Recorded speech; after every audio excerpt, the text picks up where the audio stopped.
வணக்கம் அவர்களே, எல்லாரும் எப்படி இருக்கீங்க? இன்னைக்கு சொல்ல போற கதை என்னன்னாக்கி என்னுடைய திருமண வாழ்க்கை கதையை தான் சொல்ல போறேன். நான் 10ஆம் கிளாஸ் படிச்சுக்கிட்டு இருக்கும்போது எனக்கு 16 வயசு. அப்பவுமே மாப்பிள்ளை வீட்டுக்காரங்க வந்துட்டாங்க.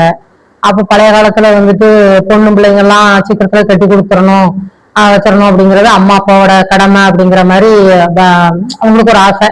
என்னை கல்யாணம் பண்ணி கொடுக்கறதுக்கு விருப்பப்பட்டுட்டாங்க.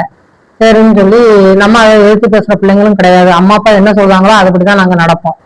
சரின்னு சொல்லிட்டு கல்யாணம் பண்ணியாச்சு. கல்யாணம் பண்ணனாக்கி நல்ல மாப்பிள்ளைன்னு நினைச்சுதான் கட்டி கொடுத்துருப்பாங்க. அது எங்க மாப்பிள்ளை சென்ட்ரல் கவர்மெண்ட் மாப்பிள்ளைன்னு சொல்லி கேட்கவும் சரின்னு சொல்லி சென்ட்ரல் கவர்மெண்ட் மாப்பிள்ளை நம்ம பிள்ளை கருப்பா இருக்காள, நம்ம மாப்பிள்ளை நம்ம பொண்ணுக்கு கவர்மெண்ட் மாப்பிள்ளை வந்திருக்கா, சரி அதை அப்படின்னா சீக்கிரம் முடிச்சிடணும் அப்படிங்கிற ஒரு வெறியோட கல்யாணத்தை முடிச்சு வச்சுட்டாங்க. நிறைய நகை நட்டு போட்டு அதை கல்யாணம் முடிச்சு கொடுத்த கையோட நகை நட்டெல்லாம் எல்லாம் மாப்பிள்ளை வீட்டுல அபேஸ் பண்ணிட்டாங்க.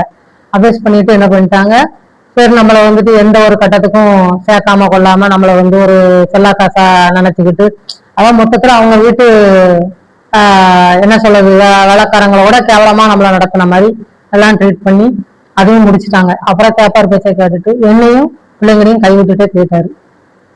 சரின்னு நான் இதோட நம்ம வாழ்க்கை முடிஞ்சிடல, இனிமே நம்ம நம்ம 3 பிள்ளைகளுக்காக நம்ம வீரநடை போட்டு வாழ்ந்து காமிச்சாகணும் அப்படின்னு சொல்லி நான் கஷ்டப்பட்டு வேலை பார்த்து எங்க அம்மா அப்பா ஹெல்ப்போட என் பிள்ளைங்களை நல்ல நிலைமைக்கு கொண்டு வந்திருக்க மக்கள். இப்படி கஷ்டப்படக்கூடிய லெவல்ல நம்ம கவர்மெண்ட் மாப்பிள்ளைக்கு கட்டி கொடுத்து இந்த அளவுக்கு நான் கஷ்டப்படுவேன்னு நான் கனவுல கூட நினைச்சது கிடையாது. வச்சுக்கோங்க.